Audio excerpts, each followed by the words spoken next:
우리 인생의 날들이 늘 행복할 수만 있다면 더 바랄 것이 없겠지요. 우리 인생이 백수를 누린다고 한다면 또한 삶에 여한이 없겠죠. 우리의 자녀들이 자신에게 맡겨준 일을 잘 감당하고 또한 그 일을 통해서 감사와 기쁨과 보람이 가득하다면 더 이상 또 바랄 것이 없을 것입니다. 정말 그러기를 바라는 마음으로 이 새벽에도 주의 전에 나와 기도하는 여러분에게 우리 하나님께서는 들으시고 또한 응답하실 줄로 믿습니다. 중요한 것은 얼마나 내가 중심으로 주를 사랑하고 주님의 은혜에 감사하고 주님의 말씀에 순종하고 하는 이와 같은 자세를 갖고 견지하며 기도하는 자, 하나님께서 외면하실 일이 없어요. 우리의 작은 신음에도 귀를 기울이시는 하나님 아버지십니다. 창세기를 읽어가면서 우리는 이 믿음의 선배인 야곱의 삶을 통해 배우는 바가 참으로 많습니다. 이제 그의 나이가 147세가 되었다고 그랬어요. 누구보다도 참 파란만장한 그런 인생으로 살아온 이 야곱은 그의 인생의 마지막 그 종착역에 다다르게 되었습니다. 끝이 좋으면 이 중간의 모든 과정도 미담이 되고 추억이 됩니다. 야곱의 모습이 그러했어요. 그처럼 쓸쓸한 노년의 인생으로 마칠 것 같았던 이 야곱의 인생, 그러나 그러지 않았지요. 반전이 일어났지요. 그처럼 죽은 줄로만 알았던 이 요셉을 만나게 되고, 뿐만이었습니까? 가장 어려운 때, 기근이 극심하여 먹을 것이 없는 그때에 애굽으로 요셉의 초청을 받아 이주하게 되었으니 이 요셉이 그 당시 최강국이요, 그처럼 많은 먹을 것으로 쌓아둔 이 애굽의 총리였으니 여러분, 그 놀람과 기쁨은 이루 말할 수가 없었을 것입니다. 여러분, 뿐만이 아니었죠. 그와 같은 모습을 통하여 그의 삶의 연수가 늘어났고, 또한 무엇을 봅니까? 중다하고 번성하여 결국 하나님의 약속대로 이제는 민족을 이루어가는 일에 그 기초를 마련하는 그 모습을 보게 되었으니 더 이상 바랄 것이 없는 복된 인생으로 눈을 감게 된 것입니다. 저는 이 새벽에도 기도합니다. 우리 여러분들께서 참 기도의 단을 쌓고 주 앞에 나와 복된 인생으로 살아가기를 바라시는데, 천개 대신방을 통하여 여러분이 저에게 주신 기도 제목 여러 가지 많은 내용들이 있습니다. 먼저는 자신, 또 자녀, 가정, 일터, 그 외에 해결받아야 할 문제들 여러 가지 많이 있는데, 늘 새벽에 이 기도초를 가지고 여러분을 위하여 그 이름을 불러가며 기도하고 있습니다. 저도 기도하고 여러분들도 기도하고 중심으로 주님 앞에 아랠 때 하나님께서 응답하실 줄로 믿습니다. 야곱은 이제 세상을 떠나기 전에 마지막 할 일을 하고자 해요. 내가 이제 요셉을 만났으니 더 이상 바랄 것이 없다, 내 인생에 여한이 없다, 그렇게까지 자신을 표현을 했는데 여전히 해야 할 일이 있어요. 그 마음에는 소원이 있습니다. 이와 같은 모습을 보면 우리가 숨이 붙어 있는 한 사람은 늘 이 바라는 소원과 염원을 가지고 살아가는 존재구나. 왜 그렇겠어요? 아직 천국에 다다르지 아니했기 때문에. 이 세상은 불완전하고 여전히 우리의 심령에 소망하는 것이 있으니 천국에 다다르면 그런 염원이 없겠지만 이 땅에 살아있는 동안에 바로 야곱도 그와 같은 모습이에요. 야곱이 끝까지 바라는 것이 무엇이겠습니까? 이제 그가 바라는 소원을 마지막으로 행하고자 하는데요, 그것은 무엇인가 하면 이제 두고 가는 자손을 위해서 복을 비는 일이 남아 있습니다. 여러분, 부모와 자녀는 그런 것이죠. 흔히 표현하기를 자식은 눈에 넣어도 아프지 않다, 그런 표현까지 사용합니다. 하나님께서 창조하신 이 모든 이 생태계의 원리가 그러죠.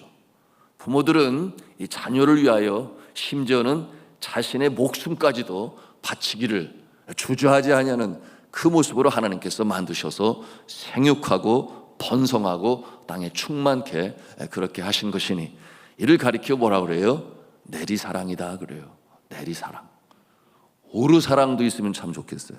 오르사랑. 위를 향하여 사랑하면 더 좋을 것 같은데, 이를 소위 효라고 표현을 합니다만, 여하튼 이처럼 이 자녀를 두고 가는 이 야곱은 끝까지 자신의 할 일을 합니다. 여러분, 이처럼 자녀를 사랑하는 마음, 자녀들이 속썩이지 아니하고 정말 바르게 자신의 할 일을 감당하며 믿음 가운데 살아간다면 더 이상 바랄 것이 없겠죠. 그것이 이 땅을 떠나는 부모의 마음일 거예요. 그런데 우리의 자녀들이 다 그렇습니까? 그러지 못한 모습들이 있어요. 때로는 마치 밤송이처럼 끌어안기에는 너무나 가슴이 아플 것 같은 그런 모습이 있어요. 그럼에도 불구하고 밤송이 같은 그 자녀를 끌어안고 기도하는 모습이 부모의 모습이요. 그러는 가운데 가슴에는 피멍이 들어요. 그러나 그렇게 끌어안고 기도할 때 변화가 시작이 됩니다. 하나님께서 그 마음을 보시고 그 기도를 들으셔서 눈물로 간구하는 부모의 기도가 있는 한 자녀들은 돌아오게 되어 있습니다. 이것이 바로 하나님께서 우리에게 가르쳐주시는 영적 교훈이기도 합니다. 자, 보세요. 이 아버지 된 야곱이 다를 바가 없습니다. 그처럼 아비를 속였잖아요. 요셉이 죽었나이다, 사나운 짐승에 뜯겨 죽었나이다, 피부도롯을 갖다가 보여주고, 이렇게 아버지를 속이니 그 아버지는 그것을 실제로 믿어 그 마음이 얼마나 어려웠겠습니까? 억장이 무너지는 그런 소식 아니었겠어요? 그러니 그것을 또 평생 숨기고자 했던 못된 아들들 아닙니까? 그럼에도 불구하고 여러분, 이 못된 자녀들 위해서 복을 비는 이 야곱의 모습은 우리의 인생과 다를 바가 없다. 인간의 성정이 다 비슷하구나 하는 것을 또한 우리가 대하는 것이에요. 자, 오늘 말씀 한번 49장으로 찾아가서 49장 28절 말씀을 같이 읽겠습니다. 시작. 이들은 이스라엘의 12지파라. 이와 같이 그들의 아버지가 그들에게 말하고 그들에게 축복하였으니 곧 그들 각 사람의 분량대로 축복하였더라. 축복하였고 또 축복하였더라. 이 자녀를 향하여 마지막 복을 비는 야곱의 모습을 우리가 볼 수 있습니다. 이 모습은 장차 이스라엘의 12지파를 형성하는 그야말로 이스라엘의 족속. 이스라엘은 야곱의 이름이 바뀌어 이스라엘이 되었는데, 이스라엘의 후손들을 통하여 12지파가 형성이 돼서 이스라엘이 이루어집니다. 그리고 이와 같은 모습은 예수 그리스도께서도 너무나 잘 알고 계셨죠. 그러므로 제자들을 뽑을 때 13명이 아니라 11명이 아니라 12명을 뽑으신 이유가 바로 여기에 있죠. 이스라엘의 영적인 대표자로. 그래서 제자가 12제자요, 또한 12사도로 이어지는 그 모습을 볼 수가 있습니다. 오늘 우리가 읽은 본문에서 요셉의 이 두 아들 므낫세와 에브라임입니다. 그들을 끌어안고 안수하며 축복하는 야곱의 모습을 우리가 대합니다. 왜 하나님 이처럼 긴 이 부분을 할애하면서 후손을 위하여 복을 비는 모습을 우리가 다음 장에 쭉 이어지겠습니다만, 왜 이렇게 길게 할애를 하면서까지 이 내용을 담았는가 의아해하지 않을 수가 없습니다. 이와 같은 모습은 이 야곱의 간절한 소원이 하나님께서 그의 조부 아브라함을 통해서 약속하신 것이 이제는 야곱에 대해 머무르는 것이 아니라 자자 대대 손손 흘러감을, 그리고 그와 같은 과정이 필요함을 우리에게 보여주시기 위하여 이렇게 긴 장을 할애하여 복을 비는 내용을 담고 있는 것입니다. 우리가 이와 같은 모습을 통해서 배우는 영적 교훈이 있죠. 그 모습은 첫째로 우리 한번 같이 다른 한음성으로 하겠습니다. 복은 하나님의 약속에 근거한다. 그렇습니다. 48장 3절 4절의 그런 내용인데요. 복은 하나님의 약속에 근거하여 이루어진다 하는 것입니다. 여러분, 야곱이 자손에게 복을 빌 때에 자신이 그냥 원하는 대로 생각나는 대로 그렇게 복을 비는 모습이 아니에요. 야곱은 자손을 위하여 축복합니다. 그런데 보십시오. 그 축복은 철저하게 하나님께서 주신 약속의 말씀에 근거를 두고 있어요. 우리 48장 3절 4절 말씀을 함께 대하겠습니다. 같이 읽습니다. 시작. 요셉에게 이르되 이전에 가나안 땅 루스에서 전능하신 하나님이 내게 나타나서 복을 주시며 내게 이르시되 내가 너로 생육하고 번성하게 하여 내게서 많은 백성이 나게 하고 내가 이 땅을 내 후손에게 주어 영원한 소유가 되게 하리라 하셨느니라. 아멘. 야곱의 인생, 그의 여정 중에 가장 어려웠던 때, 불안에 휩싸여 형에게 죽임을 당할까, 밧단 하란이라고 하는 그 외삼촌이 살고 있는 곳으로 갈 때 하나님께서 꿈속에서 나타나셔서 그에게 약속하신 그 복의 내용은 그의 조부 아브라함에게 주신 내용과 같은 내용이었어요. 같은 내용이었습니다. 다만 다른 점이 있다면 이미 약속의 땅 가나안 땅에 도착한 아브라함처럼 너도 다시금 돌아오게 될 것이다. 그 내용이 추가되었는데 그 첫째는 무엇입니까? 생육하게 될 것이다. 자녀들을 많이 거느리게 될 것이다. 그러니 임신과 출산은 분명 하나님의 복에 틀림이 없어요. 그런가 하면 두 번째는 번성할 것이다 그랬습니다. 이 번성이라고 하는 이 단어는 세상 사람들은 성공이라고 말을 하는데 성경에서는 형통이라는 말로 번역이 되었어요. 형통함의 역사가 있을 것이다. 그리고 마지막 세 번째는 뭐라고 그랬습니까?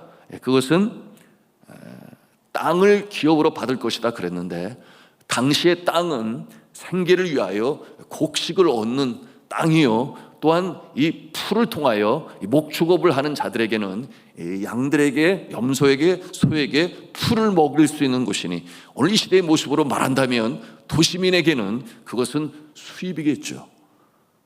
필요한, 생계에 필요한 것을 주시되 풍성히 얻게 하시는 이와 같은 복으로 하나님께서 약속하신 것입니다. 자, 그런데 우리가 믿음의 사람들로서 꼭 알아야 될 것이 있습니다. 세상 믿지 아니하는 사람들도 이 생육하고 번성하고 땅을 얻는 그런 간절한 소원이 있어요. 무엇이 다르냐? 다르죠. 여러분, 믿음의 사람은 그 복이 어디에서 오느냐? 전지전능하신 하나님, 복의 근원인 하나님으로부터 말미암아 우리에게 주어지는 것이에요. 그래서 이것을 은혜라고 표현을 합니다. 그런데 세상 사람들은 자기가 생각을 하고 자기가 소원을 하고 자신의 야망과 야심을 위하여 성공하기를 바라니 그 출발부터가 다르다. 그러므로 그와 같은 모습을 성경은 뭐라고 표현을 해요? 세상으로부터 쫓아온 것이라 그랬어요. 하느님으로부터가 아니라 세상으로부터 쫓아온 것이니 그것은 곧 이생의 자랑, 육신의 정욕, 안목의 정욕으로 그렇게 표현을 하고 있습니다. 너희가 구하여도 받지 못하면 정욕으로 구하는 것이기 때문이라. 여러분, 하나님이 주시는 복을 받으시기를 바랍니다. 거기에 근거하여 흔들리지 아니하는 견고한 하나님의 복 가운데 살아가는 그 인생이 복된 것이죠. 여러분, 성경에는 우리에게 복 주시기 위하여 약속하신 말씀이 7천여 개에 달합니다. 그러므로 무엇이 복인가를 우리는 잘 알 수 있어야 되는데 여러분, 그러기 위해서는 하나님의 말씀을 잘 알아야 되겠지요. 여러분이 하나님의 말씀을 잘 알아서 하나님이 주신 축복의 약속의 말씀을 그저 아는 것으로 그치는 것이 아니라 우리의 심령의 믿음으로 받고, 또한 이 하나님의 복은 너희가 이렇게 하면 이렇게 되리라, 너희가 부모를 공경하면 이 땅에서 잘 되고 장수하리라, 이와 같은 말씀으로 주시는데 지켜 행하심으로 복된 인생으로 살아가시기를 주님의 이름으로 축원합니다. 자, 두 번째 한음성으로 하겠습니다. 복은 하나님의 약속을 믿고 순종하는 자에게 임한다. 네, 앞에서도 언급을 했습니다. 하나님의 약속을 믿고 그리고 순종하는 자에게 임한다. 야곱은 이제 요셉에게 부탁을 하여 자신이 어디에 묻히기를 바라는가? 약속의 땅, 그들의 선조들이 묻혀있는 가나안 땅에 묻히기를 바랍니다. 뿐만 아니었죠. 요셉도 그 땅에 묻히기를 바라고 있습니다. 왜 그 땅에 묻히는 게 그렇게 중요할까요? 왜냐하면 단순한 고향이 아니기 때문에 그렇습니다. 여러분, 인간적인 생각은 나의 고향이니까 뭐 이렇게 생각할 수 있을지 모르겠어요. 그러나 그렇지 않아요. 이것은 하나님의 명령에 대한 순종입니다. 창세기 50장, 창세기 50장으로 가서 우리가 함께 보기를 원하는데 24절, 25절을 같이 읽으면 이 일이 하나님의 명령인 것을 우리가 볼 수 있어요. 같이 읽겠습니다. 시작. 요셉이 그의 형제들에게 이르되 나는 죽을 것이나 하나님이 당신들을 돌보시고 당신들을 이 땅에서 인도하여 내사 아브라함과 이삭과 야곱에게 맹세하신 땅에 이르게 하시리라 하고, 요셉이 또 이스라엘 자손에게 맹세시켜 이르기를 하나님이 반드시 당신들을 돌보시리니 당신들은 여기서 내 해골을 메고 올라가겠다 하라 하였더라. 어디로? 약속의 땅, 가나안 땅, 하나님께서 예비하신 젖과 꿀이 흐르는 그 땅, 바로 그곳이 아브라함이, 이삭이, 야곱이, 그리고 요셉도, 그리고 그의 후손들이 다시금 돌아가 살고 또 묻혀야 할 땅으로 그렇게 생각하는 것은 하나님께서 그렇게 명하시고 갈대의 우르에서 불러내신 하나님께서 아브라함에게 지시한 그 땅, 바로 하나님의 약속의 말씀에 근거하여 지키는 거죠. 나의 해골까지도 메고 그리로 가라. 그것은 하나님의 명령에 순종하는 요셉의 모습입니다. 여러분, 이와 같은 하나님이 주신 명령, 그리고 그것을 지키는 순종, 이것이 바로 복된 인생으로 살아가는 모습입니다. 우리가 지난 주일에도 신명기 28장의 말씀을 통해서 우리가 함께 나누었던 것입니다. 그것이 무엇이었어요? 순종하는 자에게는 복이요 불순종하는 자에게는 파멸이라. 너무나 아주 단순하고 명료하죠. 일자 무식의 사람도 알아들을 수 있을 말씀으로 그렇게 우리에게 복의 원리에 대해서 말씀하십니다. 자, 우리에게 이미 복은 주어졌습니다. 누구에게? 하나님께서 택하신 자에게 이미 복은 주어졌어요. 문제는 그 복을 내가 어떻게 받느냐 하는 것은 누구에게 달려있는가? 우리에게 달려있다. 누구에게나 다 복이 임하는가? 그렇지 않다. 오늘 야곱의 이와 같은 유언과 또 요셉의 모습과 나의 계명을 가지고 나를 지키는 자야, 나를 사랑하는 자니 내가 그를 사랑할 것이요 하나님도 그에게 하나님을 나타낼 것임이라. 그래 분명히 말씀하고 계십니다. 하나님은 성경을 통해 약속의 말씀들을 주셨죠. 구하라, 뭐라고 하셨어요? 찾을 것이요. 찾으라, 찾을 것이요. 두드리라, 열릴 것이다. 그러면 명령이 뭐예요? 찾으라는 거예요. 구하라는 거예요.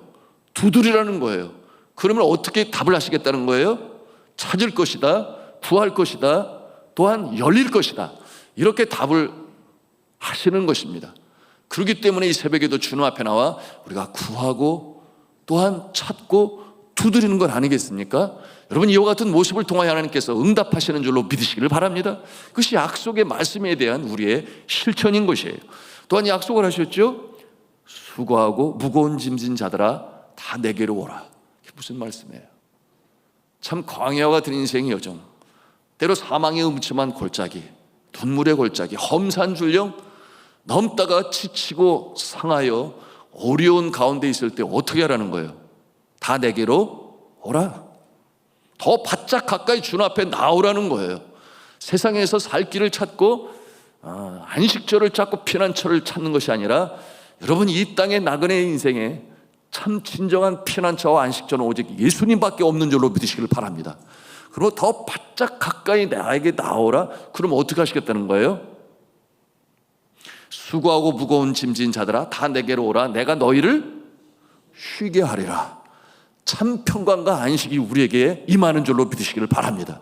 이것이 성경이 말씀하고 있는 우리의 삶의 복된 인생의 원리인 것이에요. 여러분, 그러므로 무거운 짐을 지고 나 홀로 견디다 못해 쓰러질 때 다시금 우리가 일어설 수 있는 힘, 하나님의 약속의 말씀을 믿고 더 바짝 가까이 다가가 지키는 것이니, 이와 같은 모습이 여러분의 심령에, 여러분의 가정, 여러분의 일터와 사업장 위에, 그리고 어디에 가든지 아름답게 열매 맺기를 주님의 이름으로 축원합니다. 마지막 세 번째로 우리 한음성으로 하겠습니다. 복은 상속된다. 믿으시면 아멘 하십시다. 참 감사한 말이죠. 복은 상속이 된다. 내 대에 머무르지 않는다. 야곱이 자신의 12 자녀를 위하여 간절히 복을 빌어 주었습니다. 이는 자신에게 주신 이 복이 흘러가게 하기 위한 야곱의 복의 기원이었죠. 그러므로 후손들에게도 이 복이 흘러가기를 바라는 마음, 누구든지 부모라면 그런 생각을 갖습니다. 우리 48장 9절 말씀을 같이 읽겠습니다. 시작. 요셉이 그의 아버지에게 아뢰되 이는 하나님이 여기서 내게 주신 아들들이니이다. 아버지가 이르되 그들을 데리고 내 앞으로 나오라. 내가 그들에게 축복하리라. 또 15절 16절 읽습니다. 15절 16절 시작. 그가 요셉을 위하여 축복하여 이르되 내 조부 아브라함과 아버지 이삭이 섬기던 하나님, 나의 출생으로부터 지금까지 나를 기르신 하나님, 나를 모든 환난에서 건지신 여호와의 사자께서 이 아이들에게 복을 주시오며 이들로 내 이름과 내 조상 아브라함과 이삭의 이름으로 칭하게 하시오며 이들이 세상에서 번식되게 하시기를 원하나이다. 아멘. 계속해서 이어지는 그 축복의 내용 중에는 조상의 이름들이 언급이 돼요. 아브라함에게, 이삭에게, 그리고 자신에게 이 흘러내려온 복이 흘러내려가는 물처럼 그렇게 후손들에게도 가기를 원합니다. 주의 사자들을 통하여서도 이 역사가 이루어지게 하여 주옵소서.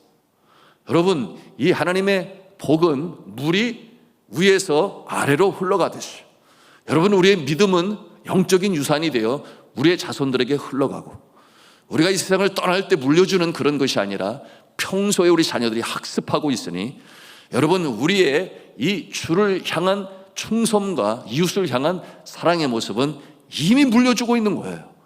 여러분, 그러므로 대를 흘러 복이 흘러간다라고 하는 것은 이미 우리가 심고 있는 것이요, 여러분, 우주적인 법칙이라고 표현을 해요. 심는 대로 거둔다. 심는 대로 거둔다. 우리가 심을 때 우리의 후손들이 거두는 줄로 믿으시길 바랍니다. 이것이 주께서 오늘의 말씀을 통해 우리에게 주시는 영적인 복의 원리인 것이에요. 그러므로 이 이삭의 축복 기도를 받고 누가? 야곱이. 그리고 야곱은 이제 그의 후손들을 위하여 또한 복을 빕니다. 그러므로 이 복의 상속과 계승을 철저히 믿고 있었던 야곱인 것이죠. 그래서 축복 기도하는 겁니다. 여러분, 의로운 자의 삶 속에 이미 복은 흘러가고 있다. 내가 죽은 다음에 내 자녀가 잘 될 것이다?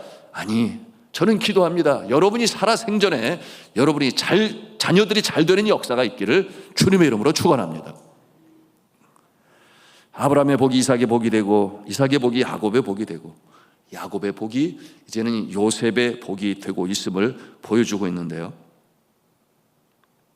자, 이것은 하나님께서 믿음의 사람들에게 주시는 보너스라고 할 수 있습니다.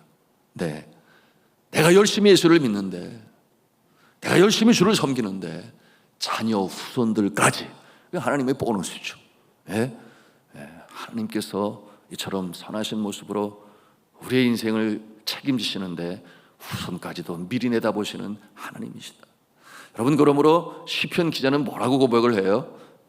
시편 37편 25절 26절에 있는 말씀인데 제가 읽겠습니다. 내가 어려서부터 늙기까지 의인이 버림을 당하거나 그의 자손이 걸식함을 보지 못하였도다. 그는 종일토록 은혜를 베풀고 꾸어주니 그의 자손이 복을 받는도다. 그런데 이 복이 어떻게 이 자손들에게 임하는가를 보게 되니까 그 부모가 종일토록 은혜를 베풀고 꾸어주니라고 그렇게 말씀하고 있습니다. 그것이 바로 아버지의 마음이겠죠.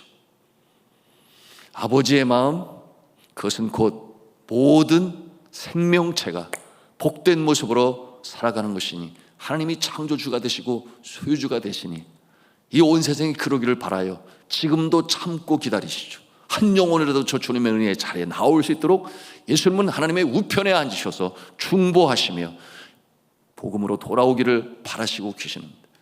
여러분, 이처럼 하나님 사랑, 이웃 사랑, 내가 가진 그 무엇으로 어려운 이웃을 돕고자 하는 마음, 그러므로 함께 더불어 복된 인생으로 살아가기를 바라며 수고하는 모습을 하나님께서는 보시고 심는 것으로 표현하셨으니 그들의 자손들이 잘 되게 될 것이다. 여러분, 주님이 주시는 이 영적 복의 원리를 깨닫고 실천하심으로 행복한 인생, 복된 인생으로 살아가시기를 저는 주님의 이름으로 축원합니다.